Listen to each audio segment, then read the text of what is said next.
Everybody, welcome to Football Focus Weekly. We'll run the intro. Be right back with Concord quarterback Keon Phillips.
This is Football Focus Weekly with CFI, Charlotte Football Insiders.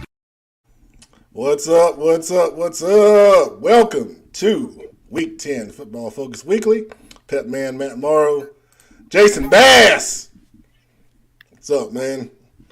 We only got one member of the crew here right now.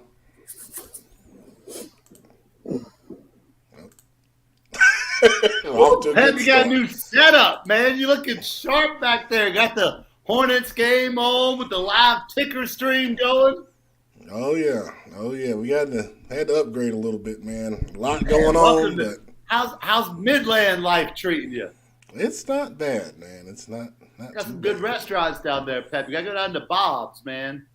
They got I drove past it. Yeah. A little food truck down the way. It's called. I'm gonna think of it in a minute. All right. Well, about 10 minutes from you. Yes, sir. It's good life. It's a good life, man. I'll have to tell some stories one day, stuff y'all wouldn't believe. But yeah, I'm very blessed, man. Also, we are blessed to have on a very talented young man from the Concord Spiders. He is our first guest, one of Pepman's players. We're going to enjoy talking to him, Keon Phillips. Let's bring him on the show now. Hey, how you guys doing? We're great, Keon. How you doing, man? Good, I'm doing good, actually. All right, good. Once again, this is Pepman's Players, sponsored by VTO Sports. Keon is our featured guy tonight. He's got over 1,100 yards of total offense, 19 touchdowns on the season. Amazing performances and a run-first offense for the Concord Spiders. Focal point of the offense, still finds a way to get all that done. So, Keon, the first thing I want to ask you about is a tweet that you made yesterday, as a matter of fact. Yes, sir. And I'm pulling up that tweet now, and that tweet says, I will be all conference. I will be a 1,000-yard rusher. I will have more than 20 touchdowns, and soon enough, I'll be blessed to receive my first offer. Speak it into existence. That tweet spoke to me. Because as a quarterback and as a leader, and you're only a junior, that says a lot about who you are as a person. Where do you get that conviction from to go out and make those kind of statements? And you're pretty close to achieving those goals already. Well, my mom always be like, mom's just always a big person on just speaking stuff into existence, like saying something and it'll come true, or believing in something and it'll happen. So I was thinking to myself, and I was like, speaking into existence, it's gonna happen one day. And it's happening. It's happening. And it's been amazing, man. It's been really fun to see all your highlights that you do Thank you. about every week, and it's really really fun to watch you play, man. I want to ask you about your teammates. You said you wanted to talk about a few of your senior teammates tonight. Yes, sir. So, what do you want to say about those guys? Well, this senior class, I feel like we have a very underrated senior class, especially with our skill guys. Man, Kobe Watts Williams, Nylon Fairsteel. Being a receiver in a run first offense isn't the best thing, but they come out every game, every week, every practice. They play with their heart, and when it's their chance to get the ball, they make a play. And I just feel like that's really like unheard of. They don't have attitudes. They know what to do to win, and I feel like that's just something that's being slept on. And they're great blockers in the run game. Wide receivers you can't teach blocking. They great at it. Great blocking in the run game. And I just feel like colleges should know that and see that. Absolutely. I watched film on a couple of those guys. We were evaluating for the Queen City Senior Bowl, and I agree with everything you said. They're impressive players in their respective positions. They play to the echo of the whistle, and Sure. if I was still coaching, I'd be glad to coach those guys. Spot on right there, man. Good stuff. All right, let's talk about what it's like for you to lead this Concord Spiders offense as the quarterback. Well, my starting the season off, a lot of my teammates put their trust in me to play quarterback. I don't really A lot of people know I don't really fit the size or have the best arm, but they put their trust in me beginning of the season, and they worked with me ever since then. I just keep progressing, and I'm gonna keep doing what it takes for us to win games. And my teammates believe in me, so I can't quit, can't show up to practice, messing up. So their energy just gives me energy to play off them, and it's a great team to play for and a great team to lead. It's well said, man. It's well said. I love how you speak so confidently as a quarterback, and that's what you got to have if you're going to be a successful football team, for sure. All right, my last question for you, and then Kenneth is going to have a question or two for you as well. Talk about what you do off the field. What kind of person are you? Do you like to have fun? Are you kind of a serious student, or you play video games? You play other sports? What's Keon like off the field? Well, as I'm starting to get older, I'm starting to cut back on like going out some and having fun. Usually for me, it's just hard day of schoolwork, try to raise my GPA, practice, and go home, finish any extra homework, or I might go out to. I attend something called Young Life. It's basically a group where we get closer. Young group people get closer, talk about God, learn more about it. I attend that every week, but usually it's just school practice, and then go home, watch TV, repeat my day. I know about Young Life. I've done some things with them. It's a great group. Really Amazing. good people. Yeah, that's great, man. That's great. Looks like you got your sister on here, That's leaving you my a nice mama. little. Oh, your mom. Oh my goodness. Wow. Well, she looks like your sister. They say Take we that. twins. I mean that as a compliment. They say Absolutely. we twins. Oh man, that's awesome. That's awesome right there. Thank you for watching. All right, let's go to Kenneth McClamrock, who this is going to be interesting. He's got a question or two for you, and a costume change if you've been watching the whole time. Here we go. Man, Keon, I'm sitting here listening to you, man. I had to go get a 1998 football jersey, man. Yeah, I That's mean, amazing. I'm telling you, you let me come play tight end for you for just one play, man. We'll run the action, and I will get your numbers up. I promise you, man. So many great things. Here you talk about your teammates, man. Here you talk about Young Life. Young Life was very close to me. I was in Young Life at Concord High School when it first started up. Sure. But I want to ask you this, man, because as a former Spider, as a player and as a coach there, I know one of the most special things for Spiders is walking down Concord steps, right? Yes, And if sir. you don't know what Concord is all about, there's one thing the opposing teams have to know. There's a set of stairs that lead from the top of the hill to the field.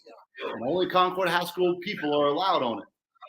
Man, Yes, what's sir. it like, man? What's it like walking down those stairs?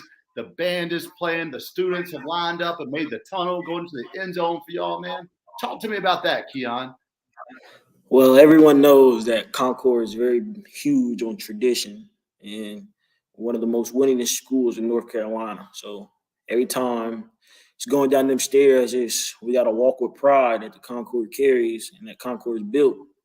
We stopped by a tree dedicated to Coach Porter's lost daughter. May she rest in peace.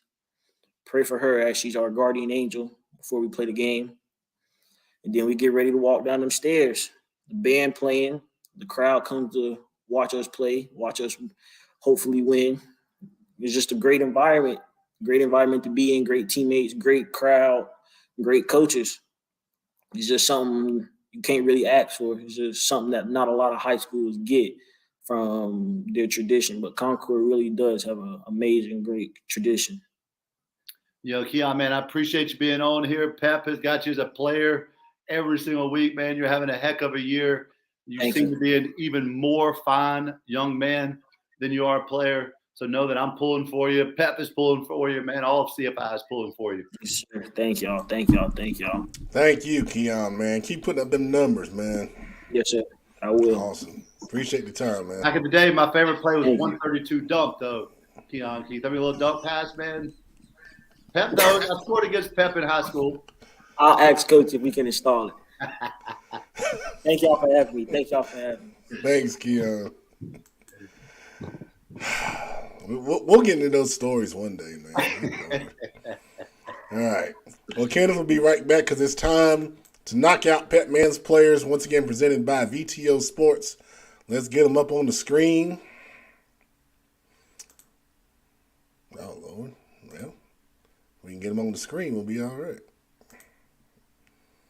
There's the rundown tonight.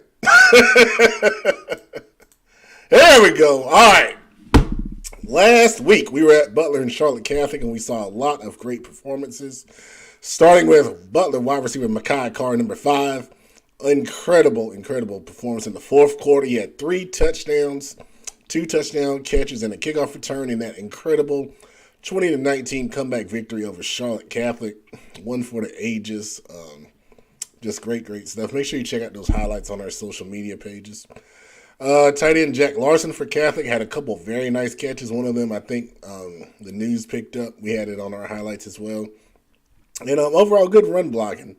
And Catholic was in total control. They were up 19-0, and they were on cruise control. Matter of fact, I sent a text to our text group, and I said, the Catholic's going to win this game unless it's a miracle. And literally, right after that, the kickoff return happened. And a miracle happened with Butler coming back. Butler quarterback Zach Lawrence threw a lot of big passes in that fourth quarter. Coach Hales put it on his shoulders, and he delivered, man. Big-time performance as a sophomore. Threw 2 touchdown passes in the fourth quarter, both to Mekhi Carr. A couple of critical third down conversions as well to keep the drives going in that comeback. Charlotte Catholic offensive lineman Clint Barlow, big 77. We talked to him after the Hickory Ridge game. I tell you, Charlotte Catholic found something off their left side, and it took me a little bit to think about it. But then they just kept running behind Big Clint, and they were getting 5 and 6 yards a pop. More of an old school game plan. They probably were like 80-20 run pass. And it took Butler a while to finally figure out a way to get that shut down. And once they did, though, that's when the momentum flipped. But he had a great game in run blocking for sure. Butler DB Phillip Harris, number 11. He had the big interception in the fourth quarter that gave Butler the short field for the touchdown that took the lead. Number 11, really, really good looking safety prospect. He had a bunch of tackles and run support in the run game as well. Really good looking player. He's only a junior. And then overall, Charlotte Catholic team defense. One of the things we talked about with Catholic this year, their defense has not been, the normal Charlotte Catholic defense we always think about. But for 3 quarters, they played awesome. They played some awesome defense. I mean, Butler couldn't really get anything going at all. In the third quarter, they came out of the locker room. They drove it down to the goal line. And then Catholic had a goal line stand in the in the third quarter. And it kind of felt like after that, it felt like, that was Butler's best chance to get back in the game. But as we know, they were still able to flip the momentum and pick up a huge victory in that Southwestern 4A conference. All right. Porter Ridge, Stephen Zajkowski, 10 tackles, pick 6, and a sack with 77 yards rushing and a touchdown in their victory. Christ the King, Fausto Arias. He's had a great season so far. This game, he had over 200 yards rushing and 2 touchdowns in their victory. What an amazing, amazing season Christ the King is having. Best in their school history. I got to shout out the Crusaders for that. Another big game. Charlotte Christian and Providence, they had a ton of guys doing so well. But the kicker, Trip Woody, he nailed a 47-yard field goal at the end of the game to win that game over Providence State for Christian, 38-37. Incredible performance for a high school kicker to nail a 47-yard field goal that's a pressure kick. That's awesome, man. And shout out the whole field goal unit. I mean, the snapper and the holder, you know how much pressure that is from that distance? That is awesome. Joe, I'm fighting the cold, man. I'm going to make it. Asheville Christian, wide receiver Jacob Price, 8 catches for 102 yards, 3 touchdowns, and they beat previously undefeated Hickory Grove 40-32. Big win for that Asheville Christian program. We featured quarterback Javier Rice last week. He had over 300 yards passing, and I believe 4 touchdowns in that game as well. Over to Forest V, defensive lineman Kenneth Odugba, 2 sacks and 3 tackles for loss. Really good game for him. They lost the crest, unfortunately, but he is a relentless bundle of energy coming off that defensive line. Big Luke Bailey, 205 rushing yards and 3 touchdowns. Only played a little over a half in their victory last week over Rocky River. Olympic, I've been seeing his name all year long, and I wanted to shout him out. Linebacker Jerron Tosi. He's only a sophomore. He had 9 tackles and an interception in Olympics victory over South Meck. I'm pretty sure that his father is Matt Tosi, who played at Olympic back when I was playing in the 90s, the late 90s. He was a heck of a linebacker. Looks like he's passed that on to Jerron as well. Amazing job there. All right, on to Monroe. Athlete Jordan Young, 4 interceptions. I mean, good gracious. What is going on with interceptions this year? We are having so many multiple interception games from DBs. That happened in their shutout victory over Parkwood, and he's only a sophomore. Monroe has tremendous talent, man, and he's, one of the next in line. Talking about talent, Lincolnton athlete Andrew Phillips, great talent, CFI built, been to multiple CFI camps, and he's showing out. 125 receiving yards and a touchdown. He also had an interception and 5 tackles on defense in that victory. That's a big win for Lincolnton, getting to 5-3 on the season. Porter Ridge, defensive lineman Jason Hurts. What a game. 3.5 sacks, 7 tackles, 3 tackles for loss, and 4 quarterback pressures in his victory. He's a really good-sized kid, 6'4", 280 pounds. He's got some interest from multiple colleges. He's going to be playing somewhere next year. Northwest Guilford, quarterback Tanner Ballou. We talked about him before a couple times. Really talented kid. 311 yards passing. 7 touchdowns in their victory. Mallard Creek. Big win over Huff. We're going to talk a lot about Mallard Creek tonight. Those of you that are on Instagram and Twitter, you've already seen the best of last. Most controversial rankings, boy. And they got a reaction. Defensive lineman Miles Chambers had a pick 6 from his defensive tackle spot in that victory. Mallard Creek scored all their points on defense, giving them a 13-9 victory over the Huskies. Amazing job from Miles. Also a CFI camp veteran. Another CFI camp veteran. Mooresville running back Jawan Howell, 180 yards rushing and 3 touchdowns in Mooresville's big victory. They are playing for a Greater Metro 4 championship this week against A.L. Brown. We'll talk about that a little later on. Mount Pleasant, Keegan Moose back on the field. Had a couple weeks off, 124 yards rushing and 3 touchdowns in their victory. Important victory for Mount Pleasant as they continue to chase the playoffs. Over back to Olympic. Our buddy, defensive lineman Manuel Cordray, another big game, 11 tackles, a sack, 2 quarterback pressures, and a pass breakup in their victory last week to put them to 8-0 on the season. Down to Kings Mountain, running back Teddy Jeffries. What a game. 181 yards rushing and 5 touchdowns in their victory over Stuart Kramer. Kings Mountain has so many guys that can run the football behind that big offensive line. Really, really great performance for Teddy. Talented running back. I love watching this film when I was checking this out. Over to Chambers, quarterback Bubba Camp, over 240 passing yards and 4 touchdowns in their big victory over North Met. Big Shelby was there last week. Had some great breakdowns about that game on Twitter. But once again, Bubba Camp, steady as he goes. Another great job on the football field this past Friday night. Aiken, South Carolina. When I saw this young man, I was like, wow. He's a 6'4", 2024 prospect. Wide receiver Demarius Tolan. 7 catches for 170 yards and 2 touchdowns in their victory. He has less than 100 followers, and I don't know how. he can flat out play. And, I'm going to feature him in a couple things coming up real soon. Back down to Kings Mountain. One of our guys, defensive lineman A.J. Richardson, 9 tackles, 6 tackles for loss, 3 sacks, and a fumble recovery. In their victory, he was all over the field. Congratulations, A.J. What a heck of a game, man. Over to Cannon, running back Will Jones, only in one half. 148 total yards of offense, including 122 yards rushing and 3 touchdowns in their victory. ACC interest. He's going to be a steal for somebody when he gets to the next level, but he's only a junior. Another junior doing well. Northwest Cabarrus quarterback Alex Walker, 25 of 28, 255 yards in the air, and 2 touchdowns in their victory.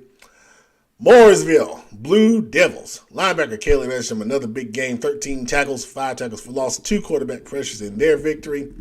Ashbrook had 2 guys really stand out running the football. Running back Jameer Fox, 91 rushing yards and 3 touchdowns in their victory. And then Carmelo Best ran for 174 and 2 touchdowns as well. Big time game on the ground for Ashbrook. And then last one, Forest Hills quarterback Brady Hibbert, 251 yards passing and 3 touchdowns and a rushing touchdown in their victory to go to 8-0 on the season. Forest Hills getting it done, man.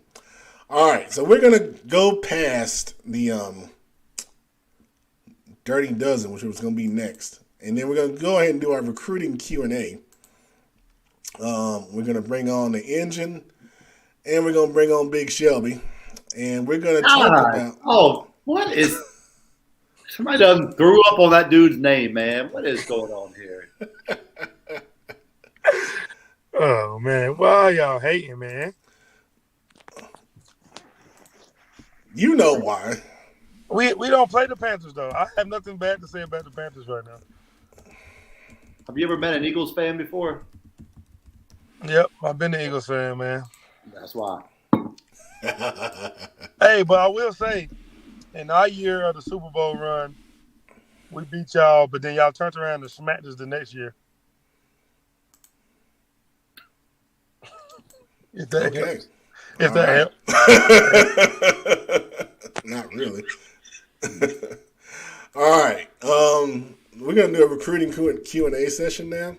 And this is something that we've kind of I've been wanting to do something like this for a while, but I just hadn't really, remembered to do it. So if you're watching now, you can comment on Facebook, you can comment on YouTube. On Twitter, you can watch, but you can't comment. So if you have questions about recruiting, this is the time. We're going to do this for about 20, 25 minutes. I got some questions on the screen that I've been receiving and that I've seen on Twitter that we can talk about. But if you've got a question, please post it. We'll see it. and then we'll address it. So I'll let you guys kind of run this, but I'll just kind of prompt it. So the first one on here says, how do I get seen by college coaches, which is a common question we get all the time, especially during the football season. I mean, I think that the easiest answer to that is to ball out, to be good, to work really hard. College coaches notice players who make plays. And if you're a big-time player and you make plays, college coaches are going to notice you. Now, notice I didn't say get a whole bunch of yards or a whole bunch of tackles, because all of that is relative. What you can do in a 1A league, you may not be able to do in a 4A league.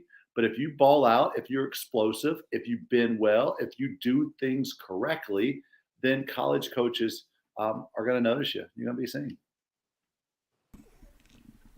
All right, Big Shelby, you want to add to that? Yeah, I agree. I think the biggest thing I would tell you to do is make sure you're available. Like, always be available. Like, the best ability, like I tell our kids every day, the best ability is availability. So make sure, like, you're doing the right things to even get on the field, like handling your business in the classroom, handling your business off the field. But like Kendall said, biggest thing to do is to ball out. Like, some people go to smaller schools or live in smaller places, so the chances you do get to go against like a bigger school or playoff times against when you traveling on the road to different places, you just got to perform. Like Kendall said, the biggest thing is performing and taking care of business, man. Absolutely, absolutely. All right, let's go to another question here. What do college coaches look for specifically when they're recruiting kids? As far as I can probably give from an athletic standpoint, it's based off what division of football that you probably see yourself playing, and the way the coaches are recruiting. So I can give you an example on all three levels. Division I, your defensive end is probably going to be a guy that's probably 6'4", 6'5", 6'6" range is best, long and rangy. Either going to be a tremendous pass rusher or a great run stopper, or he's going to be a combination of both.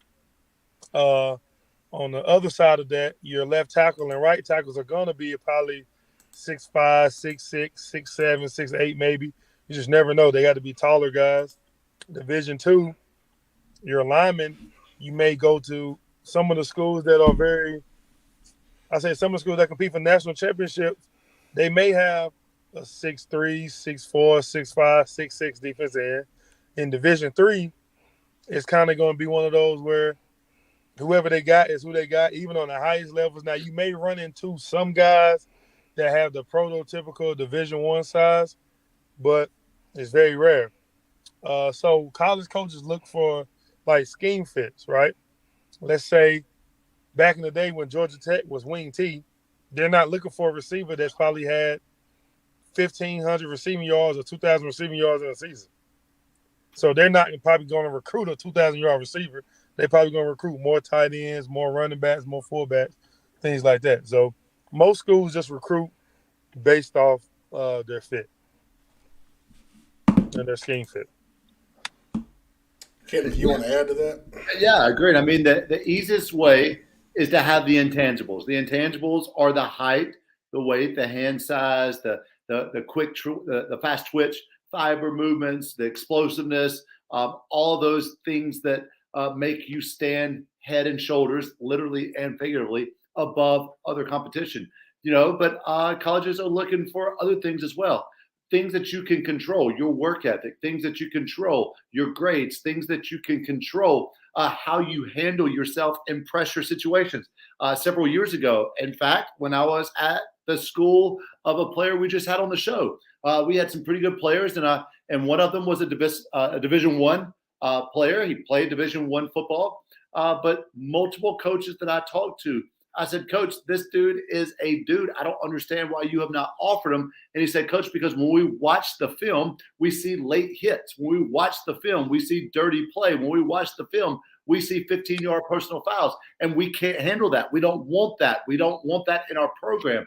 Those are things that you can control. Now, Coach Webb was very right. If you're not 6'4", you're probably not going to play offensive tackle at the Division I level. I mean, they're looking for 6'5", 6'6", 6'7", even 6'8" guys now.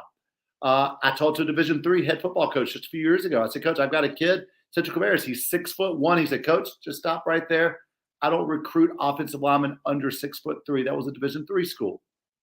So there are those things. But I also was at Catawba at Wingate last week, and Catawba, Webb, you'll know this kid, little slot receiver from Burns High School. Varner, was that his name? Bo Pryor. What's his name? Keywan Pryor. That's it, Pryor. Thank you. Golly, not Varner. He played for Oregon, I think. But he's 5'6", 170 pounds, and was making plays all over the place. But what he had that no one else on the field had was 4.4 legit speed. He was just faster and quicker than everyone else. You've got to have something that helps you to stand out. And what I always told my guys is when college coaches show up, make sure that you look the part. Make sure you look like a Division I, Division II college football player. For sure, definitely. I can attest to that too as well. Then, like, the intangibles, like, have Kenneth for speaking on, right? We're not saying, if you're watching, don't get discouraged if you're a 6-foot quarterback or you're a 5'8", 5'9" running back, 5'9" corner. All we're telling you that each level has certain intangibles that you need to have. But if you're gonna be that kid that's 5'9" and you want to go play Division I football, you better have something that they can't coach. You better jump through the roof. You better be 5'9", like Steve Smith. Probably was 5'9", 5'10", but probably with a 45-inch vertical. You be one of those guys like Anthony Thomas, got a scholarship to Oregon, probably running a 4.3 40. Like, you got to do things. You got to be so much better than the guy that they want if you're going to be undersized. Now, I think the 1 year I think it was Coastal Carolina maybe last year, or one of the years they was really good. They had a center guard, both in the center was probably like 6 foot. Then the tackles was like 6'4", 6'5". Like, that's rare, but you have to be super, super good. You got to be super good. So we're not saying that your dream won't happen to go play Division I football at Clemson or Duke or something like that. We're just saying it'll be tougher on you if you don't fit the category of the guys that they want. Well said, guys. All right, let's jump to, do camps and or showcases really help me with recruiting? I get that question a good bit. Yeah, I get that question a lot too. The biggest thing I tell parents too, this is what I always tell my guys and their parents when they ask me about what camps to go to. If you are a middle schooler going to a Clemson camp, Carolina camp, Florida State camp, Oregon camp, that's cool, but you probably only going because that's your dad's favorite school, your mom's favorite school, or things like that. Once you get to high school, I give kids a window of going to places that they want to go to just because they love it. So as a 7th grader, you going to a Carolina camp for $50, that's cool. You get to go to Carolina, take a picture with the coach, get a T-shirt, cool. Once you get to 9th grade, and say if you're a 9th grader on your playing and starting and making plays on your varsity team, at that point in time, you need to say, hey, coach, talk to your position coach, talk to your head coach, say, hey, coach, where do you see me playing at on the next level? Do you think I'm a Division I guy right now, Division II guy, or Division III? Your coach should be man enough, and your position coach should be real enough to look in your eyes and tell you what level player you are and what camps you go to. You shouldn't be a junior trying to go to a Clemson camp, and Clemson ain't called you, or you have no Division I offers, and you want to play college football at the next level. Now, if you want to go and spend your money and waste your money, because that's all you're probably going to do, being realistic, being a junior, going to a Clemson camp, if there's no interest at all, then you're going to waste your money. Like had Kenneth always said on this show, I wouldn't go to camps of coaches and they do not know you're there, right? When you go to these camps, it's hundreds of kids. It's hundreds of kids. You know when college coaches want you. So give yourself a window of, okay, I still like to play football for fun versus, hey, I know this is what I want to do with the rest of my life, and I probably got a good chance of going to a high level. So, and I think the biggest camp you can go to locally is, the CFI showcase, Winter Showcase, HBCU showcase, things like that. That's great to stay local, and the big dogs are coming. So that even give you a place to kind of measure yourself against the talent in your city to say, hey, you know what? Okay, this type of camp I need to go to.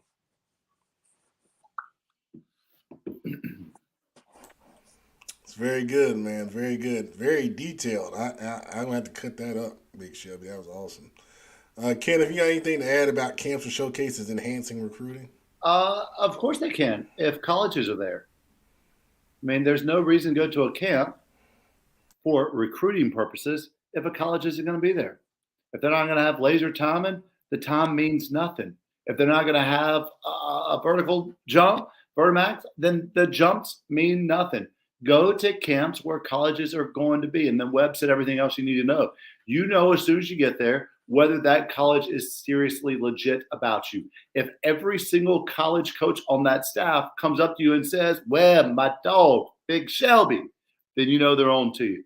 If no coach comes up to you and talks to you, if they don't know who you are, if they don't know your name, they appreciate your $50. Absolutely. Well said, guys. All right. We're going to go about 5 more minutes. If you have recruiting questions, please post them. We'll address them. Let's talk about this. My coach doesn't help me with recruiting. We get that one a good bit. Who can help with recruiting if their coach, doesn't help or they refuse to help, trying to help get their player recruited? Well, that's crazy. We said, we've been saying this for weeks. In May at the HBCU camp, we had 100 college coaches from 31 different universities and colleges, included 10 head coaches. That included 2 head coaches that the hurricane or whatever it was got turned around that weren't able to make it to Charlotte from out of state, out of the area.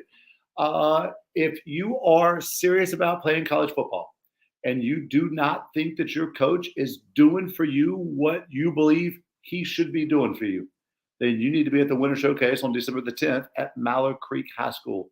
If you say that you are being slept on, but you don't come, all you are is talk.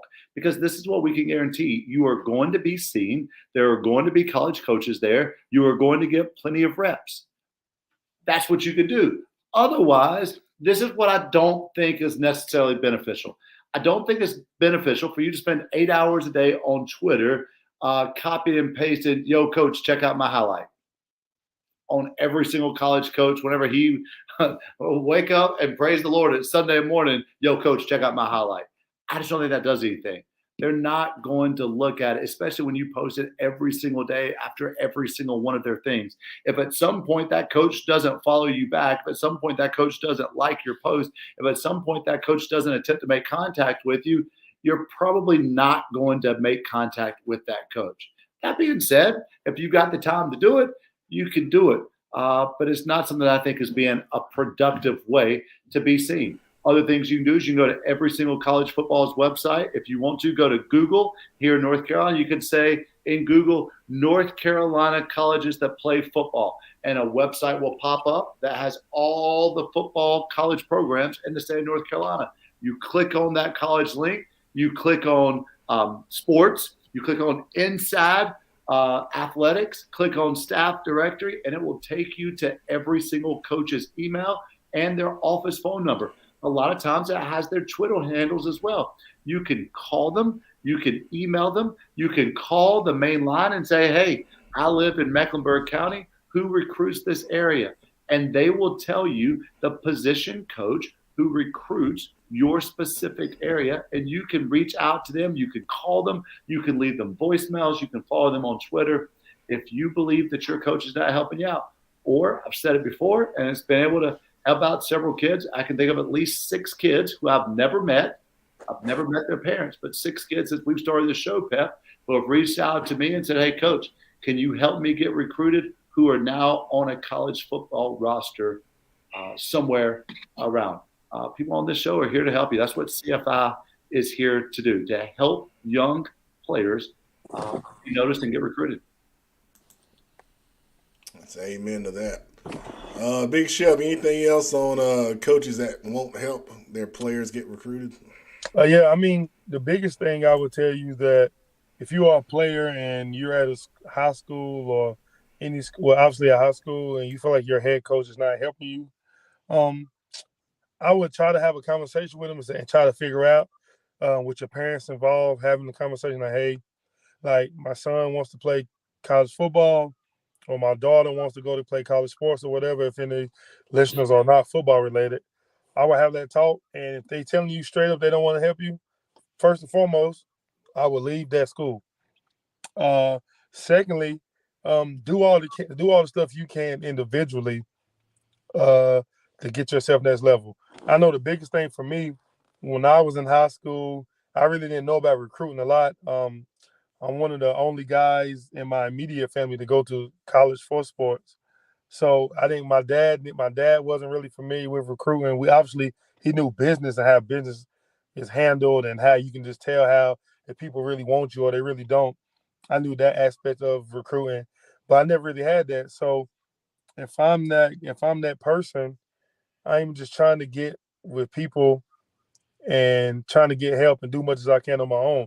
Because the biggest thing that helped me was when I went to Mars Hill out of high school and then I left, kind of when Twitter was starting to be popping again, or well, in the beginning stage of Twitter when it started to be popping, was kind of 2014ish, 2015ish. I started sending my film out to coaches myself. I started DMing coaches, D2, D3 coaches, hitting them up myself. And that's what opened my eyes about how much social media can help and how much things help if you email people and do things the right way. So I would try to say personally, there's going to be a lot of times you're going to send out hundreds of emails. And you're going to send out thousands of tweets to coaches. All right. But just for your sake, do as much as you can individually. And then you can use your head coach as a reference or other coaches as references. And you can use us even on the show. Like, even though I coach in Cleveland County and at Shelby High School, I know coaches at Virginia Union, Fayetteville State, Wake Forest, Catawba, Liberty. I know coaches a lot of places that I've built relationships with just from when I guys recruiting people or getting recruited. So I would help, right? Like I make my kids and like a lot of our players highlight tapes. I made our quarterback highlight tape, Dalen Lee. He got offers from um, Mississippi Valley State, Catawba, Winston, Charleston Southern. I made one of our receiver highlight tapes. He picked up an offer from Coach Lucky from at the HBCU showcase. I made another receiver highlight tape. He's picked up offers.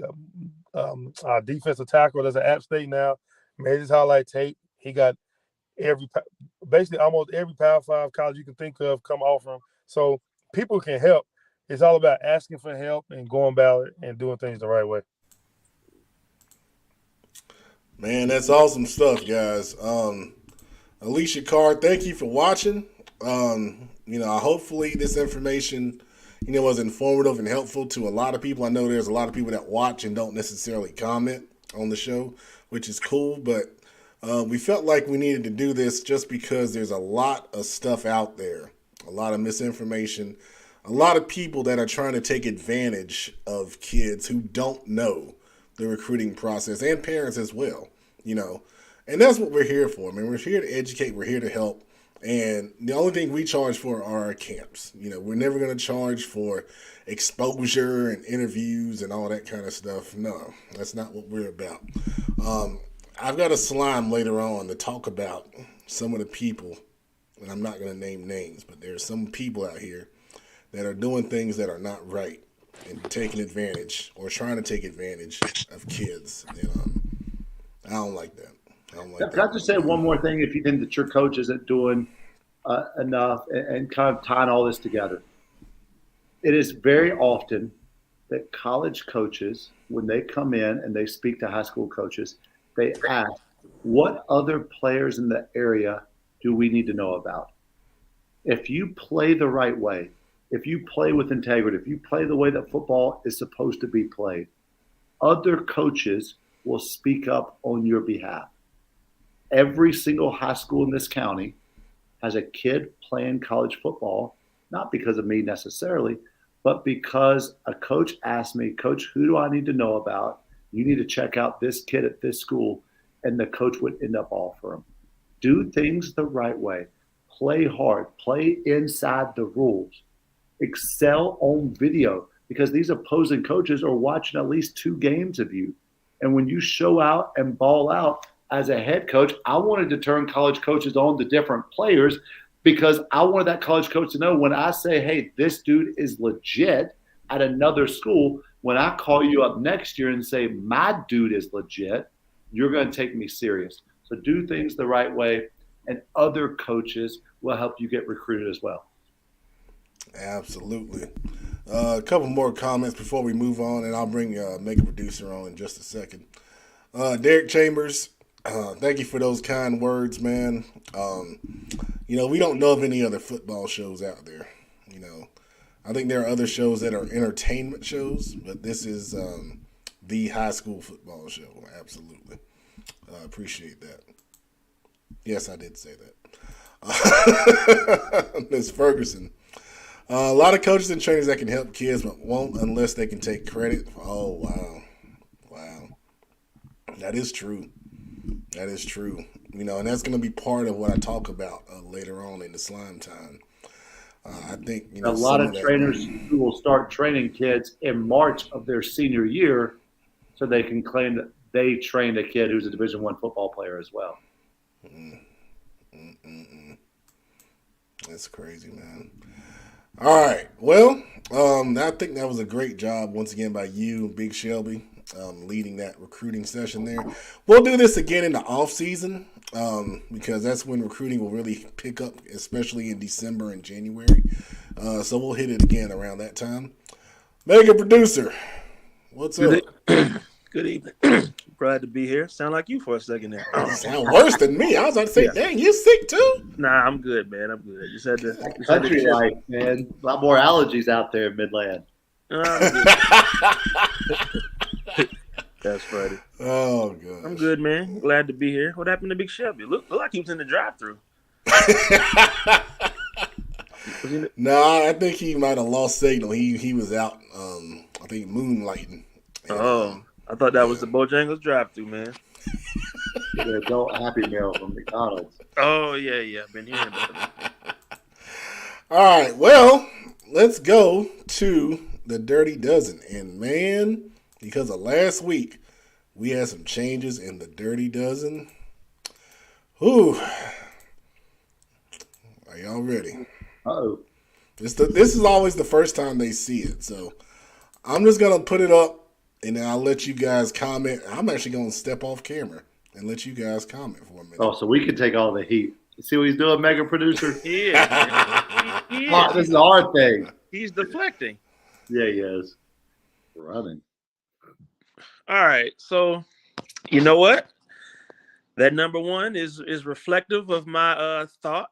I projected out there on football on the Friday night show. I threw it out there. I said, hey, you can make the claim that Mallard Creek could be one, and here they are. I mean, they jumped up quite a bit, and given knocking off Huff. I mean, hey, who can argue? I mean, you can argue with it, but you can also make the claim that that they belong there. That's not a far-fetched thing. So just reflective of right where I said it might happen. So there they are.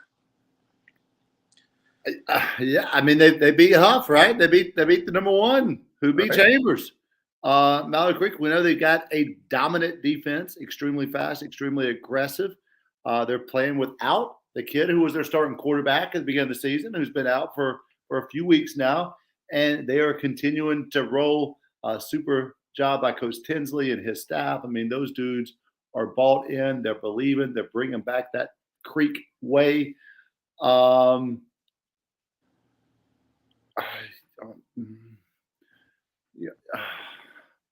We've got, contrary to what Twitter reported, Providence Day did lose last week, right? They did. We had some misinformation out there, but they did. And so they moved down one spot, but the team who beat them is 4 spots below them. Is that right? Yep, they are. Mm-hmm. That seems a little confusing to me. So based on this, that win got them in there. They got admitted in. So Butler with a huge comeback win. Pep just talked about that, so I could see them moving up some spots. Olympic is still undefeated, right? they are. They So are Olympic- they are 8-0. And they moved down a spot. That is a bit interesting. I'm trying to figure that one out here, Pep. I mean, I would say no cap, but I think you're capping on us. Okay. Well, all right. Besides Olympic, what are the questions there? I mean, I agree with this. Audrey Kell what happened to them? They lost last week. No. Audrey Kell is 7-1, I believe. I think so too. And they just disappeared. Hey man, We had to make. I guess it's tough decisions. We had to make room for Christian, I guess. Tough decisions, man. I mean, Real tough decisions. I think they're really good. Independence. How did Independence do last week? I think they won. And they moved down 2 spots? Well, it's about when you beat people. Okay. Oh, so if I beat people week 1 is not as important as when I beat people week 10. That's the old trying to figure out the national championship game here, pal. This the computer. BCS formula. BCS. You know, this one was really, really difficult. I felt like I needed to reward teams that won big games, especially this part of the season. Now, so why Charlotte Christian at 8 then? Because they were on the edge. They moved up like 5 spots. They had the second biggest win in the area last week. What's their record? What's Christian's record? Wait, 7-1? They lost the Raven Gap the week before. Whose only loss was to Watauga. Raven Gap? Yeah, the Raven Gap has 1 loss, right? I have to look. I think that's right. The only loss is to Watauga, who's only lost 1 game. Excuse me, I'm sorry. Now you know why Pep is Ding. on screen a lot. There's a lot going on. That's his Taylor, man. His suits coming in for the show where they announce all the players. Yeah. That would be the Queen City Senior Bowl selection show. Yeah, you got to get that suit ready. His Taylor's getting some final checks of the measurements. But anyway. So, once again, as I have said before, and as the chat administrator said earlier today on Instagram with the best to last rankings, which are coming up next, if you do not agree, there you go. Send your rankings, because people are saying questionable rankings. What will your rankings be? We will share your rankings, and then we will let the people decide what the best rankings are. Scott. I love Scott. I'm just messing with him. Well, you know. So, Joe wants me to drink a beer. I've got plenty of beer left over from the engagement party. Duly noted. I may go get a beer and kind of just leave these up. Oh, man. And Chad Administrator is happy it's not a baker's dozen, so you're welcome. You're welcome. It's a legit ranking for your Blue Devils there. All right. That being said, Louisville won last week too, and they moved out a spot. When you beat people is important, at least to me. At least to me. Now, I've seen other rankings that were even worse. Well, I won't say worse, but different than this, So These are the So ranks. sometimes a team moves down if they win but beat, no disrespect to anyone out there, but if they beat, an inferior opponent on paper, you're saying they could move down. depending on what's going on around them. This week or this past week, we had a lot of big wins with the Mallet Creek win, the Butler win, and the Christian win. Huh. They were all to higher ranked teams. So Creek moves up 6 places, Butler moves up 3 places, and Charlotte Christian's still at number 8. I just thought They were on the edge last week. That's at least 5 spots. That was their ticket in, I guess. Yeah. That's how I see it. They were on the edge. They were hanging off the cliff, and now they're securely on land. I don't know where my Cabarrus County boys are, Pat.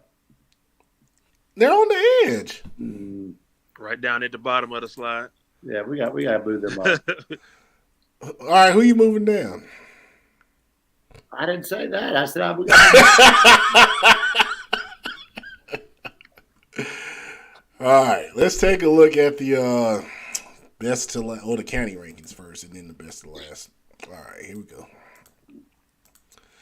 All right, so there's the county rankings. We had some changes, of course, with the Dirty Dozen changes. We moved the Mecklenburg County rankings around. Mallet Creek, Huff, Chambers, and Providence Day. So it matters when you win, but you still have Providence Day over Charlotte Christian. They just lost to them. Overall, yes. 5 days ago. Overall, yes. I'm sure that makes sense in your head, Pat.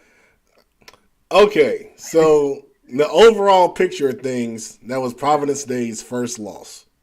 That's true. All right. Christian lost 2 times to We have 2 Weddington losses? and Raven Gap. Okay. Never mind. I stand corrected. So, and then the lose on a last-second field goal. I mean, it'd be one thing if it was a dominant win, but yeah. So in totality, they're obviously very close, but in the overall totality of things, I still have Providence Day slightly over them, over Charlotte Christian. Of course, Derek Chambers is thinking I did a good job. Oh, man. Upstate's pretty stable right now with Northwestern and Catawba Ridge pretty much 1 and 2. I want to see those 2 play, man. That's going to be a heck of a game. South Point at 3, Indian Land 4. And Joe's saying I took his advice on Gaston County. Just kind of, honestly, Joe, I forgot that's what you said, but, I'm glad that we're congruent. That's good stuff right there. South Point, Ashbrook, Huss, and then East Gaston. Cleveland has pretty much stayed the same the whole time. That Shelby Burns game at the end of the season, though, it will be huge, for sure. Union has pretty much stayed the same the past couple of weeks. And then Cabarrus, there's some good football being played in Cabarrus County. I saw Jupiter Wilson made a tweet about 6 or 7 teams in the Greater Metro 4 are in the playoffs right now, based on the projections. It's pretty dang on impressive right there, man. Yes. Chad Administrator with his Iredell rankings: Mooresville 1, Pine Lake 2, Lake Norman 3, and Statesville 4. What do you guys think about that? No argument. I ain't arguing. I agree with that. Yeah, Lake Norman with a couple of tough losses back to back, man. Right. They got to find a way to right the ship and get it back going in the right direction. We got a couple more comments here. Joe, you're the South Carolina expert, man. I think it is, though. It is. I think so. Yeah. Man. I think it's at South Point, too, I believe. That'll be huge. Mm-hmm. Chad Administrator is saying he thinks Coxmill is number 1 in Cabarrus County, but that gets decided this week. That is a huge game. I mean, they may be the hottest team right now. I mean, that's going to be a great game. Hickory Ridge, Coxmill. See those 2 offenses go at it. 2 great quarterbacks. I mean, you just have a lot of receivers in that game who can play, and some pretty good defensive players as well. Linebackers on both sides, defensive line are both impressive. It's a good game. It's going to be a lot of fun for sure. Coach Morris checking in. Big game this week. We're going to talk about that in a little bit. And Joe's saying that game is at South Point. So, preparation. Yeah, it's going to be huge. That's going to be a huge one right there. Big Shelby, any thoughts on this? No, I like it. I think it's pretty fair. Like I think there'll be a lot of shakeup with guys being able to play each other this week and next week. So I'm pretty sure things will get moved around by playoff time. Absolutely. All right, let's take a look at the most controversial rankings on Instagram, and boy, they were controversial today. CMS Best of Last. There it is. You guys kind of got a feeling for what it was going to be because we did the Dirty Dozen. But that's the overall picture right there. On Instagram, Olympic, I know, was upset because they're undefeated. They think they should be higher. But when we look at RPI later on, that'll tell you why I have them 6th. Because so far they have not played a team. Oh, gosh, probably above. Probably they've made a winning record, yeah. Yeah. Most of their teams are 1 and 2 win teams, and their only wins were versus other teams that they beat. Correct.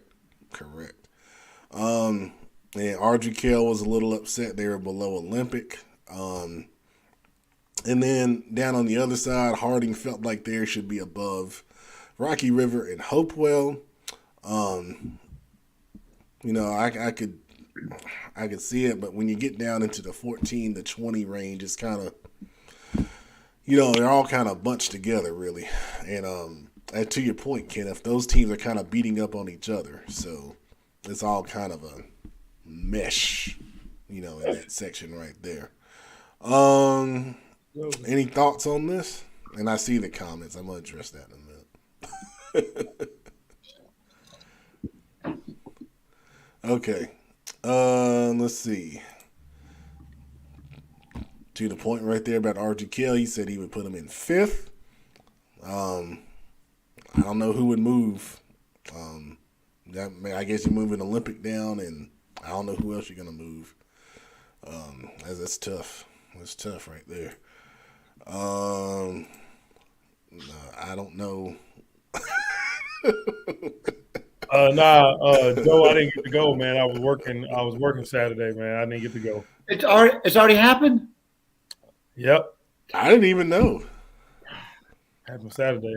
It wasn't as big as it normally would be.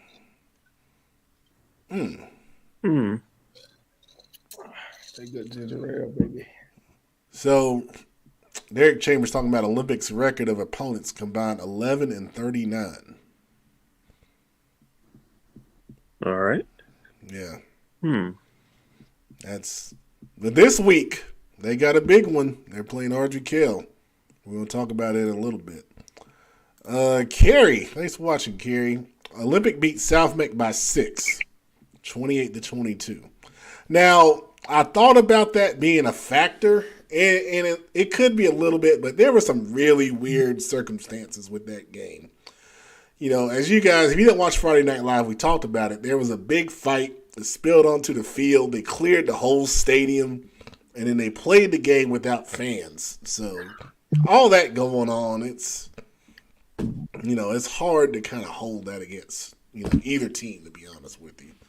That's a really, really tough situation. All right, so Nikisha. Yeah, I'd love to see your email, Nikisha. I'd love to see your email. Okay. That is the CMS Best of Last.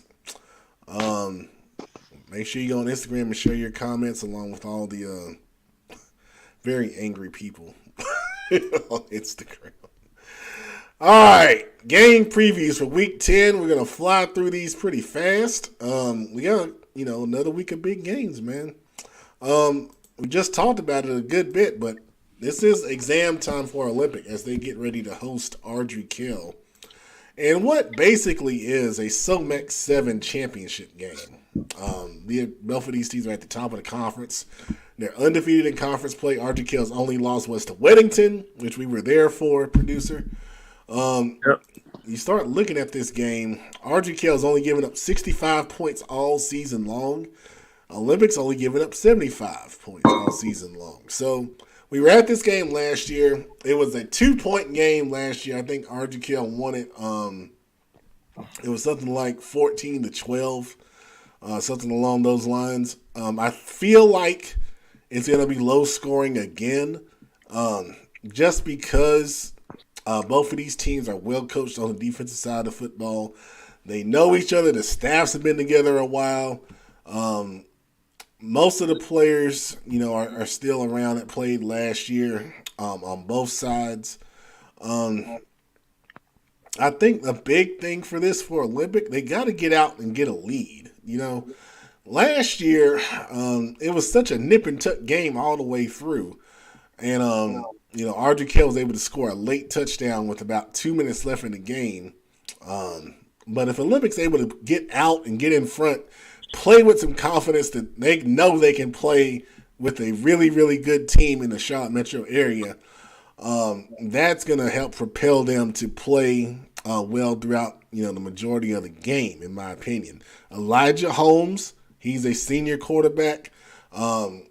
He's got the experience for LeClaire.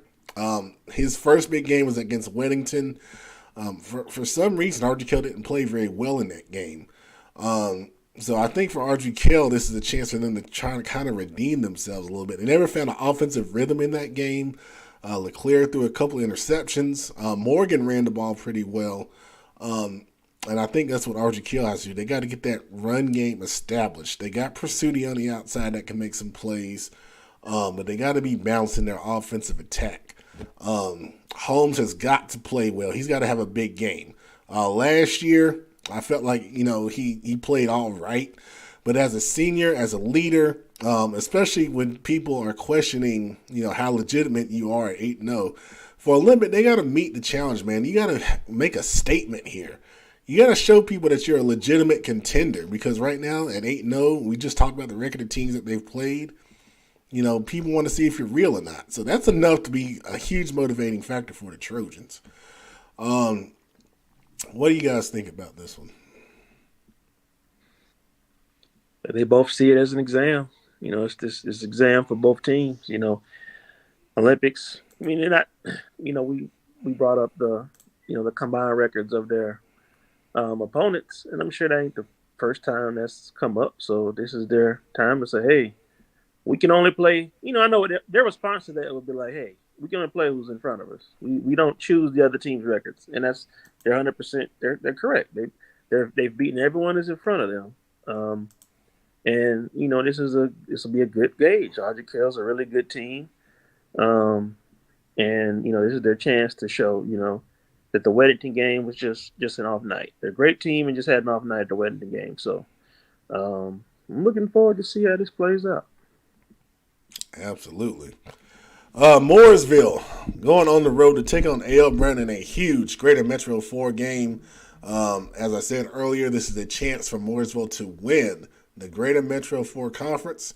We talked about this in the beginning of the season with the Greater Metro 4, where we literally felt like it was 5 teams that had a shot. And, of course, this guy right here ranked Mooresville 5th. So the streak of ineptitude continues. But obviously for A.L. Brown, if they got a chance in this one, they got to find a way to shut down the Mooresville run game. Easier said than done. Both Howell and Westmoreland have had amazing seasons running the football, with Howell over 1,000 yards. And then A.L. Brown, they've been kind of up and down all year long, different things, kind of going on.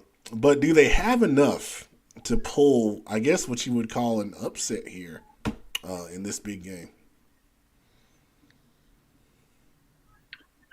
It's so tough to stop Mooresville's run game, because even if Howell's having a bad night, you've got Westmoreland that comes in, and they work so well together. You can tell there's no selfishness. You can tell they enjoy playing with each other. They cheer on each other. And if one guy needs a break, the next guy that comes in is a completely different runner, and he's just as good. I mean, Westmoreland would be the top running back on almost every team in the state. For A.L. Brown, they've got to be able to score points. A.L. Brown cannot have 3 and outs. They can't punt the ball every fourth play. They can't. They've got to be able to put together sustained drives. Their quarterback play, I think C.J. Gray has moved into that quarterback spot, it looks like, full time. He has got to put balls on the money. He's got Harper. He's got Gerard. He's got all these weapons. And I think that A.L. Brown on offense has to be able to establish a run game, because Mooresville, if you don't, is just going to be able to control the ball, to control the time, and it's going to make it really, really, really difficult. A.L. Brown has got to be able to move the ball and score. It's well said, man. Should be a huge crowd. I know Mooresville will travel well for that one. And the chat administrator will be there with full Twitter updates, as always. Hickory Ridge at Cox Mill. We talked about it just a little bit.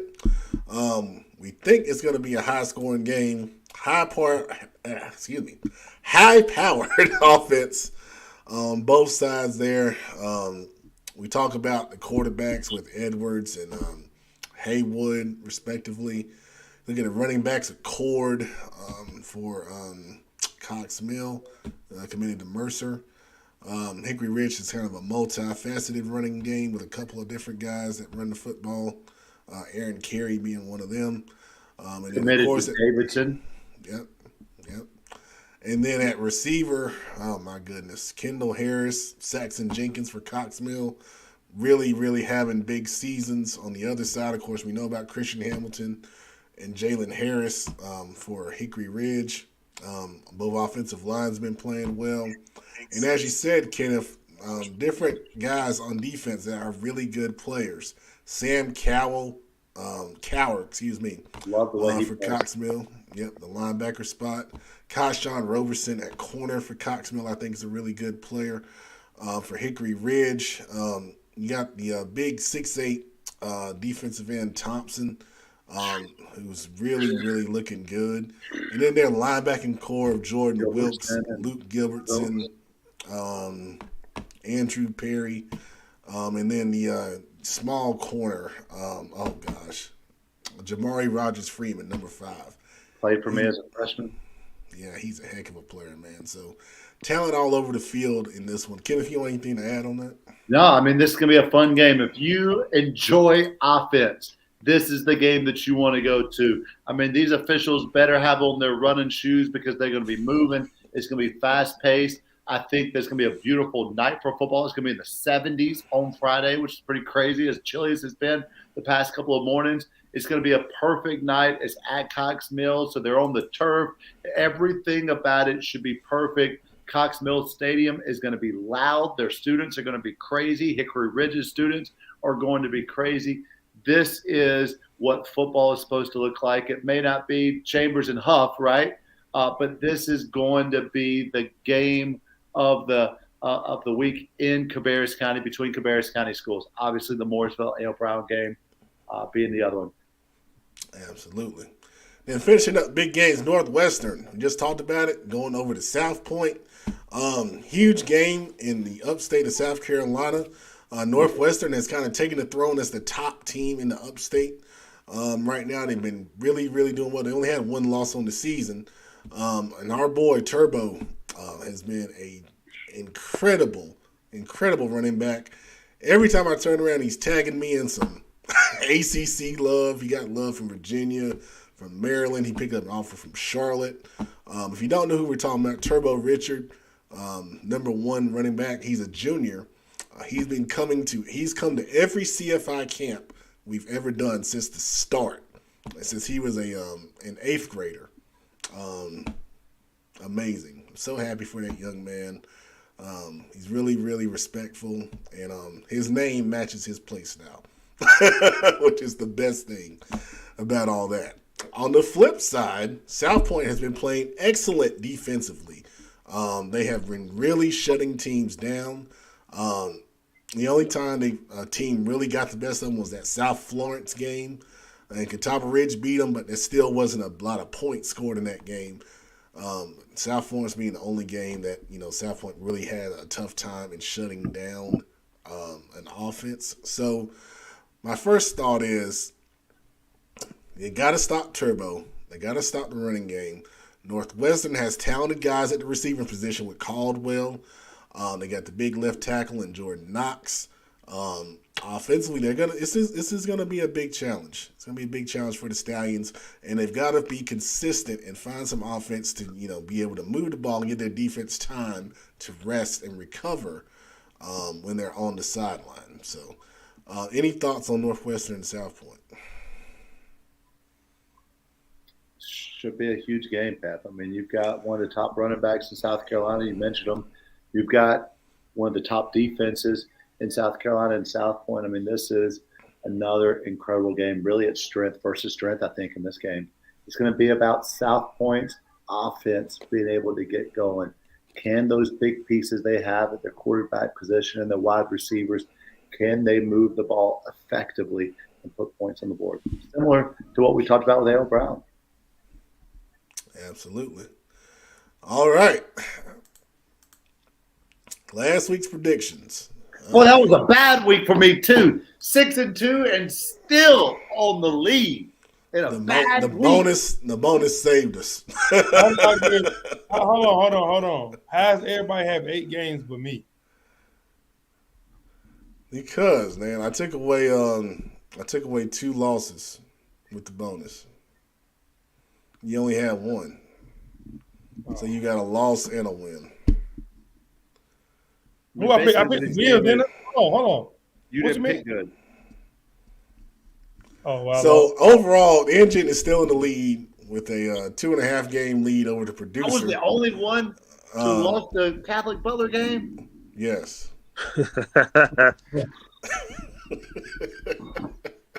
the Pope's boys, as you put it.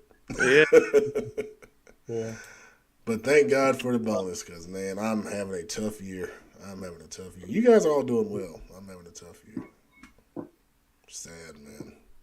And we had no guest host last week. Joe didn't come on, so the guest host is lagging a little bit. At least I'm beating the guest host. That's it's terrible. The guest host. All right, here we go. Week 10 predictions coming down the line. East Rowan at South Rowan. Oh, man. Big Shelby, since you seem excited, why don't you take the first shot? Oh, man. I don't know about these things. I set the list. I'm sorry. You got to do your research. Look, now he's pulling up Max Preps on his phone. He's looking at the record. Big Shelby, let's go. Let's go. You've been called. Let's go. South Rowan, baby. All right. Mega producer. South Rowan. Yeah, I'm going to go East Rowan. All right. I'm going to take South Rowan. Engine. There's going to be a stampede. The East Rowan Mustangs pick up win number 1 this season. Mark it. All right. Community School of Davidson at Christ the King. Huge game right here. I'll go first on this one. Give me Community School of Davidson. Let's see. Mega producer. Community School of Davidson. All right. Engine. They still got AJ, don't they? As long as AJ Sirianni's throwing the ball, I'm going with the CSD, baby. All right. Big Shelby. Yeah, I'm going CSD too, baby. Joe agrees. Big. All right. See what the Crusaders have to say about that. All right. Myers Park at South Mech. Engine. I was hoping I'd be last on this one. You know what? Let's stay with the Mustangs. All right. Mega producer. Myers Park. Big Shelby. I'm going to go with... Okay. He's on Max Preps Oh, again. man, tonight. He's on Max Preps again. He's looking on Simmons. You got pass scores. These You rings got up to take there. out the pass competition. Okay. There's got to be like a 60-second time limit in there. I'm gonna be All right, we're gonna go with South Met. South Met. I'm going South Met. Mount Pleasant. Give me a chance. I'm just checking out. I'm checking out who they play. You had time, man. Like Joe said. Come on. What the heck, man? I was working yesterday, man. Mount Pleasant at North Stanley. Who's going first here? Super producer. He ain't went first yet. Okay, mega producer. Look, man. Let me go Mount Pleasant. All right, Big Shelby. We always had good battles with Mount Pleasant back in the day, man. I'm gonna go with Mount Pleasant. All right, I'm gonna take North Stanley. Engine. You know, me and the boys will be the honored guest of North Stanley Friday night, but give me the Tigers. Oh yeah. Now I'm worried. All right, NFL game of the week: Jets at Broncos. I will take the Jets. Jets. I don't believe it. I don't understand. I don't understand. Engine. The Jets. I was like, what is he sliding? They go the superstar, baby. They go the superstar. I've been Oh God. Mega producer. I'm gonna go with that other New York team as well. All right. Yeah. Big Shelby. Why can't the Eagles get no love, man? They do get love in Philadelphia. What is your pick? Oh, yeah, thank you. I'm gonna go Jets, man. Broncos are horrible. At all the cheesesteak spots, I know they get love, man. Just not here. Y'all baby lucky All right. on the schedule. This week's bonus. Audrey Kell at Olympic. We just talked about it. Big Shelby. I'm gonna go with Olympic, baby. Mega producer. Not picking. It's too tough. Too hard. Whoa. Nah, hey Pep, tell him he done try to pull this 3 weeks in a row. If he don't pick, it's automatic 4 losses. Oh, okay. That's a huge penalty.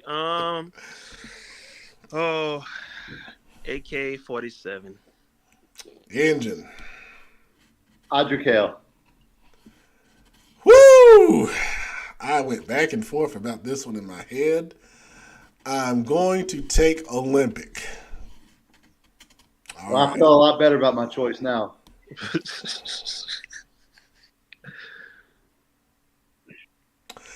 Anyway, I was going to say something, but I'll leave that alone. All right.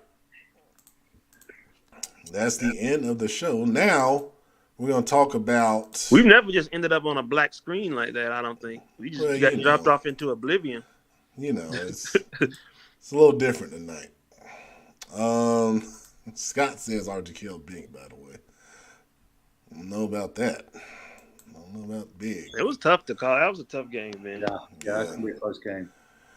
All right, let's take a look at playoff projections. And these come from highschoolot.com, who does a great job with these every year. This is our first time looking at them, so we're going to look at the projections, and then I'll have the RPIs to reference if we need to. But we'll start with the 4A West, and we'll work our way around a good bit. So basically right now, the important thing to think about as they talk about right here are the conference champions. Conference champions are seeded first, okay, regardless of their RPI. If you win the conference, you'll be seated above anyone else that does not win their conference, okay? So in the projections, they have to project a conference champion. So you see right there the conference champions they projected. So they're assuming some teams will win. So they're assuming Mooresville will win this week. They're assuming Cox Mill will defeat Hickory Ridge. That's why they're second place right there.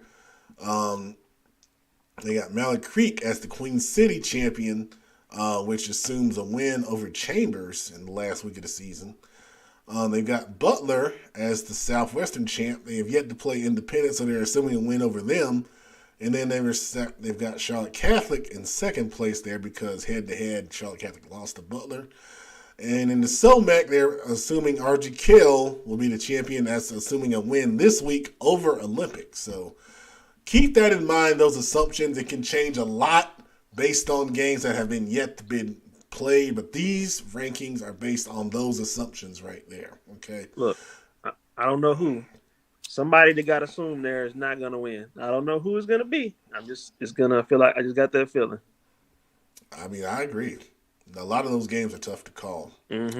So keep that in mind when you're looking at this. And of course, we do have one split conference here, and that's in the Queen City. So that was the West Charlotte Westmec game that was controversial a couple weeks back. So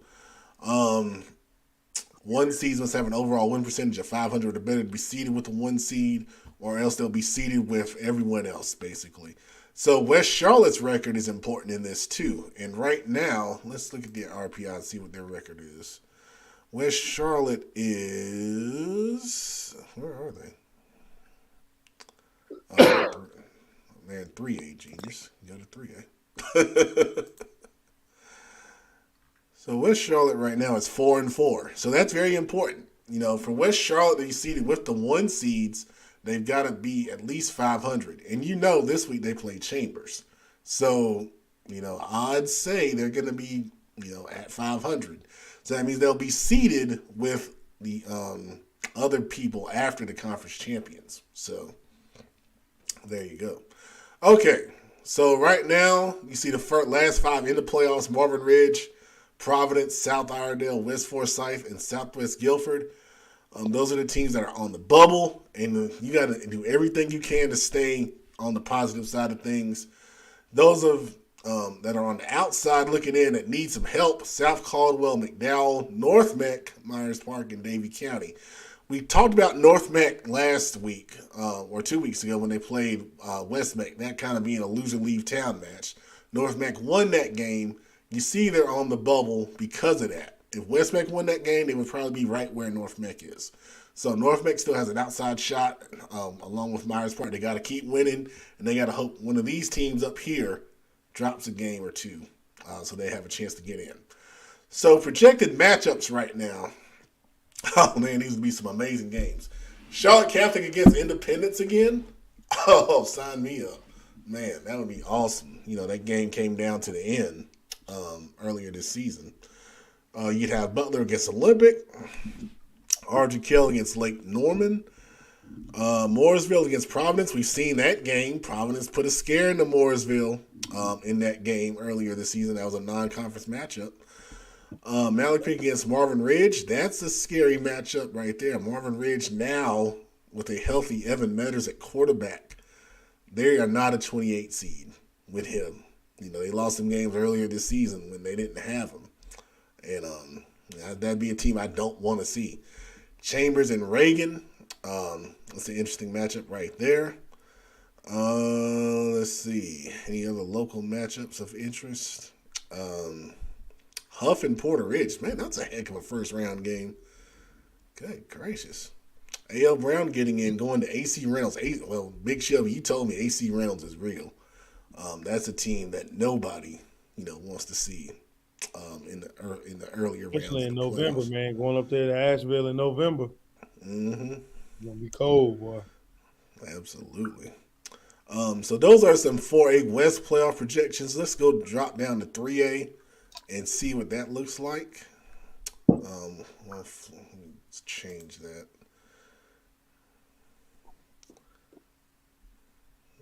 All right, let's go to 3A West. It's my computer mosey's on here. Okay, so, good gracious. All right. So last 5 in Ashbrook, High Brighton, Parkwood automatically gets in because it's split conference. North Henderson, Hunter Huss gets in, and North Davidson. So A little bit surprising. Some of those schools that are getting in there with, especially with Hunter Hunts. I didn't think they would have a shot, but there you go. And then on the bubble on the outside, you got Carson, North Lincoln, Pisgah, Ashe County, and East Henderson. Interesting right there. Let's take a look at some matchups projected. Kings Mountain hosting North Davidson. West Meck is in this projection. They would go to Freedom. So that's good news for West Meck fans. They are, at 25, as long as they do what they need to do, you feel like, they're going to be there, which is, that would be great. That'd be great for that West Meck team to get that experience. And you got Parkwood hosting Statesville. That's good. First round home game is awesome for Parkwood there. Northwest Cabarrus against Ashbrook. That's an interesting first round matchup. Forest View gets in. They go on the road to play Tuscola. A lot of Gaston County schools getting in the playoffs. Stuart Kramer. Oh gosh, Crest. That's a rematch. We just saw that game. Crest, walked the dog with Kramer pretty good in that one. Hunter Huss going up to Oak Grove. West Charlotte, there they are as a 7, hosting Northeast Guilford. But once again, it's a key. West Charlotte has to finish 500 to get that higher seeding. Otherwise, they'll drop down and then get seeded based on their RPI. Okay? Then South Point hosting Southeast Guilford. So there is a good shot for a lot of area teams to get into the playoffs. Let's take a look at 2A.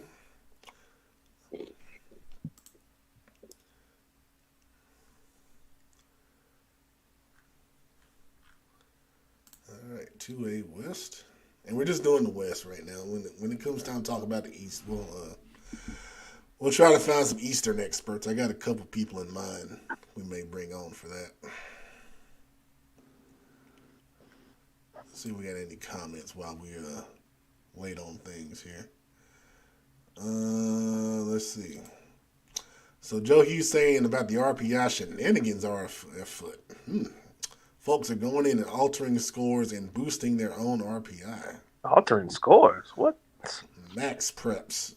That's been a common complaint with this system because it depends on the Max Preps records to calculate the RPI for everybody. And that's a cumulative effect, man, because, it factors in your winning percentage, the opponent's winning percentage, and then your other opponent's winning percentage. So that's a cumulative effect down the line right there. So, Patrick, the RPI is done weekly, okay? So the RPI rankings for this week for 4A, since you brought up East Forsyth, right now, Grimsley's number 1 in the RPI. Huff is number 2. East Forsyth is 3, okay? These are updated on the NCHSAA site every week. These were actually just updated literally less than an hour ago is what it says here. So maybe that's why, East Forsyth is not number 1, as you said, because they just updated these. But then the top 5, Watauga is 4, Mooresville's 5. And that's what you got right there for the RPI. So remember that all of the seedings are based on the RPI. The conference champs are ranked first based on RPI.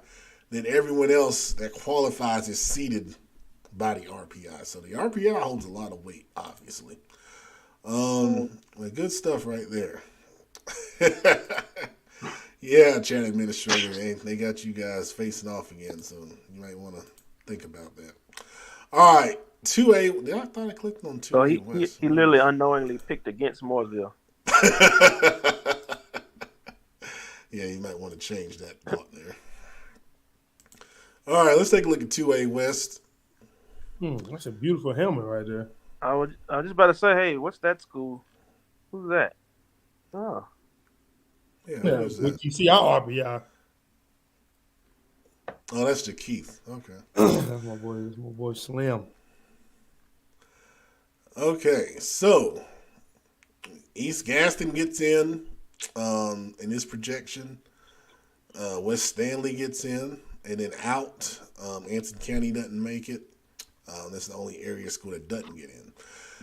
Woo! Projected matchups. Monroe as a 16 seed. Ooh, that's scary. Wow. You do not want to see them early. Forest Hills gets an 8. J.M. Robinson a 9 against Mount Pleasant. Kenneth, they've played, right? They play later this season. Oh, okay. Oh, gosh. I hope they're not the last week. I believe so. Oh, that's horrible. You know, we had that before when they play the last week, then they turn around and play each other again in the first round. Oh, that's horrible. That's horrible, man. I just go ahead. Yeah, but I was. James Robinson's a 9 seed. If they win out the rest of the way, their only loss is to 4A Independence. What's going to kill them is their conference is just really bad football. A lot of really, that really kills their RPI. Yeah, good point. Pine Lake gets a 4. Wow. That'll be their highest seed in school history right there, if that holds true. Chase with a 5. They played in the playoffs last year. I feel like Chase knocked East Gat. No, they didn't. No, Shelby knocked East Gaston out. Chase played somebody last year. Chase lost to Hendersonville. Henderson. Okay. All right. 21. Big Shelby, y'all be 21. Yep. Man, I'll tell you what, I don't want to be number 12 or number 5 in that bracket. I'm telling you. Good Lord. No home games, baby. Road Warriors. I used to love that, man. I love going on the road in the playoffs. Ain't nothing like it. Hate it for everybody else. So they're projecting Burns to beat you guys because they got Burns as a 3. Yeah, that's what they're projecting. I'll leave that alone. Man. There's CSD. We just talked about them as a 14 playing Lincoln. That's a heck of a first round game right there. Let's see. Maiden as a 6. That's strong. West Lincoln has 22. West Stanley has 31 right there against Reedsville. Salisbury, a strong 7 seed right there. North Stanley's in at a 23. And there you go. We'll take a quick look at 1A. And then we'll move on to the favorite portion of the show that everyone loves. I can get to it. Where did it go? Right there. Okay. So 1A, we got, I tell you, only 2 teams missed the playoffs in 1A. Man, playing 1A. if you're Elkin or Rossman, how bad do you feel? Now you might well just let them get in. I kind How you gonna say 32 teams get in? Have you ever seen the Rossman tape? One of those. Come on, Ken. one of those. Some of those teams that's gonna get in and ain't gonna have a win. I'll do a coin toss. Man, that's tough. Well, Rosman hasn't won either. Gracious. Well, we'll have to talk about that Rossman take I later don't know on. if South Stanley's won. How strong is our Rosman viewership? I don't think the last 4 teams have a win. Do we have a strong presence at Rosman? I think there are about 200 kids in the total school. Oh, And about 6 people come to their football games. So South Stanley hasn't won a game yet. Tigers. They played J.M. Robinson. Yeah, this week. Mm-hmm. Then they played Union Academy. South Stanley, that's the, what are they called? The Rebel something? They are What's their mascot? Yeah, they used to be the South the Stanley. Rowdy Rebel. Rowdy Rebels. They are South Stanley Rowdy Rebel Bulls. The Bulls. That's what they are now. They're the Bulls now. South Stanley's OC, familiar to Charlotte area people. Former, head football coach Quinn Martin. Oh, okay. Cool.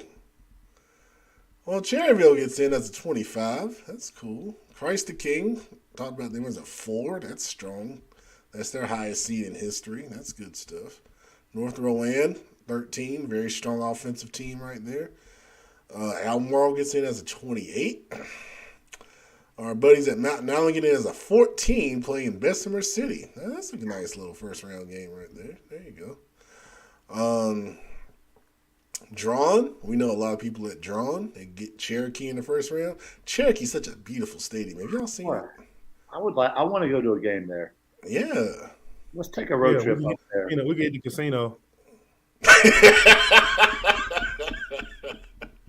CFI road trip to Cherokee. Sponsored by the fans, baby. Don't say that. People will start asking, what are they doing with that camp money over there? Same thing the Carolina Bowl doing, man. Oh. Okay. That's a 22. There's Highland Tech as a 31. That's a long trip, boy. Yes, it is. Gaston to Murphy, goodness gracious. You don't want to go to Murphy. It's too early for that one, baby. Good Lord. You know, y'all, I don't know if y'all remember this. McDowell got in the playoffs as like the lowest seed, like a 16, and they were going to go play Independence during their dynasty, and they opted out of the playoffs. They said, we're not making that trip. We were concerned about our kids, and we're not going to play. So they gave Independence a bye into the next round. I thought that was, wow. I said, man, that's crazy, man. So I ain't the only one that tries to opt out sometimes. Well, they were allowed. You're not allowed. Oh. All right, so those are projections. We're going to do this every week. We'll see how things change after this week. And then when the brackets get released, I'm going to do a seeding show, playoff bracket seeding show at 9 o'clock that night on Selection Saturday. So we'll do a show. You guys want to come on and comment? I'll be breaking down matchups and all that good stuff when they're official on what day is that? October 29th. We have a new Saturday. suit for that too. A new what? A suit? No. Oh, okay. You have all white on. They don't make all white in this size, baby. All right. That being said, it is that time to slime with your favorite host, not me. You know what time it is. It's time to get our slime on, where we get things off of our chest. People or places or organizations. You know who I'm looking at. We get to call out for just being complete bonehead knuckleheads. Let's go ahead and get it rolling. Mega producer Brandon. That's more than super producer, which is more than regular producer. Who are you sliming on tonight? You got it right, man. That's 2 tiers up. I'm gonna go with the obvious one here and slime Mr. Robbie Anderson. Can't control himself, getting into scuffles and verbal altercations, not physical, but it is what it is. He's moved on now, but I gotta slime him on his way out the door. He wasn't producing up to expectations for his contract anyway. So, I don't feel like that's a big loss for the Panthers. And, to get in that whole spat, on the sidelines like that, I get you're frustrated, but some things on a football team just need to be handled behind closed doors, not verbal altercations on the sidelines. So sliming him on his way out, man. Goodbye, man. Agreed. He hasn't done anything for the Panthers in over 22 football games. Big Selby, who are you sliming this week? Man, I'm sliming the Los Angeles Lakers, man. I have no idea what you guys did with your offseason acquisitions. The best shooter on the team used to work for the cemetery and an Uber driver this time last year and during the bubble. You had a starting lineup with Pat Bev and Lonnie Walker and Russell Westbrook, and it's just terrible. I'm already dedicating this season to just seeing my boy LeBron James pass Kareem Abdul-Jabbar and be the all-time scoring leader. Because the Los Angeles Lakers, man, you are just straight up trash. I don't even understand why y'all even get to play the primetime TV against the Warriors. We might as well just let us go play on BET or something. Or maybe Nickelodeon, because this ain't nothing but a joke. He said Nickelodeon. God, dog. You know what? I'm going to slime. I'm gonna channel. God bless her, the Queen on this one. 'Cause I have a feeling that the Queen might slime the Charlotte Hornets this week. You know, after just a tumultuous time since their playoff play-in game loss, where they didn't pick up anybody in free agency, where they fired their head coach, where their second best player, leading scorer, has some pretty significant legal issues going on, where another player has been caught doing a side hustle, where a more recent player has now been arrested and charged with a DUI. What is going on over there? Can we please have a sports team in Charlotte that we can all cheer for, that we can all get behind, that we can all watch and feel like we have a chance? I mean, last year, the few games I got to watch the Hornets, because I don't have whatever that Bally time is, whatever that bull job is, that's a whole different slime. But the few times we got to watch them play last year, it is awesome basketball. It was fun. It was running. It was passing. It was living dangerously. You've got one of the biggest rising superstars in the league. And we felt like we were just one piece away, one healthy person away from really turning the tide and really being that constant playoff team. And then these last 8 months have happened. Come on, Charlotte Hornets. Do something for us here. Give us something to cheer for. We got to do better than that. Pat, who are you sliming on tonight? Hornets are about 21 right now. Oh, holy God. Take that back. Let's do it. Let's go. And he's back in the game. All right, but seriously, I got to slime two things here. First of all, I want to talk about camps, okay? I've always said for the longest time, you should only go to a camp that only charges you $100 or less to attend, okay? Everyone works hard for their money. Everyone deserves, to spend their money in the right way. But for kids, this is not something we do. We always price our camps at $100 or less. These are kids we're talking about. Life is hard. Life is difficult. Everyone's got, bills and things going on. So we're not trying to make a profit of stuff, not a huge profit or anything like that. There are camps out here that are charging upwards of $200 or more for kids to participate. And what do you get for that $200? Well, you get to run around in shorts, you get your picture taken, and you get on the highlight video if you do something, okay? And that's it. These camps are not offering college coaches. They're not offering any kind of real exposure. They don't have connections. I've done the research. I know people that work these camps. I'm not going to say any names, but think about the camps that send you invites. How well do they know you, okay? Do you see them with a deep connection to the area, okay? Talk to coaches. Do they know who this camp is? Have they ever talked with whoever's running the camp? Everything that looks shiny is not great for you, okay? And I am saying this, as best and honestly as possible. You know what we are. I coached, Kenneth coached, Big Shelby coaches, and Mega Producer played, and he's been here. The proof is in the pudding. You know what we do. This is what we have a passion for. Helping kids, and we have the relationships. Go to camps where people have real relationships that can help you.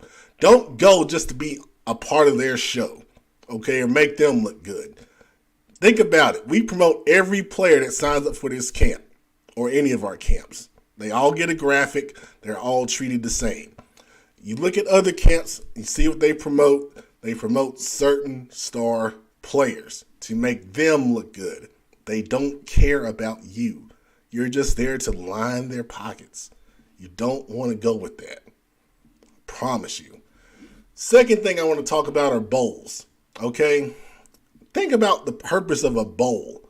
What is the bowl game's purpose? Go to their website, see if it looks legitimate. Why are they doing it? Ask yourself these questions, because if you get selected to play in it, what do they want from you? Okay? I can speak on the Queen City Senior Bowl. We don't charge kids. There are college coaches at the practices all weekend at the game. Okay? Ask these questions to the other bowls that are going on out there. Do they have relationships? Are they asking for money from you in any form or fashion? Don't pay to play in a game that's not going to help you. And you shouldn't be paying to play in any game at all. North Carolina allows you to play in 2 bowl games, okay? Make smart choices, okay? Do what's best for you. Do not be pressured to play in these games because none of them are required. You and your family make the decision.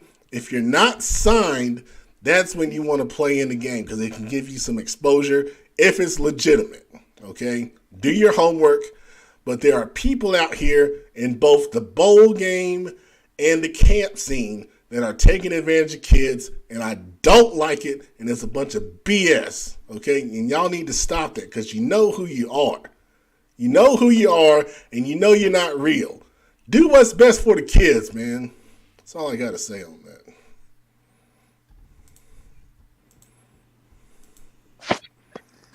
Period. All right. We got any more comments? Let's see. Karen, Pepman's players was in the beginning. So when you get the playback here in just a minute, you'll see all the Pepman's players, including Keon Phillips. It was a great interview with him to start the show that me and Kenneth did. Awesome job there. Joe Hughes, apathy for Charlotte Pro Sports is at an all-time high. Yeah, I agree, man. But, well, the Hornets are up 16 right now in the third quarter, so hopefully they usually blow it somehow. So hopefully that doesn't happen. We don't show up until the second quarter, so the fact that we're winning early, this is good.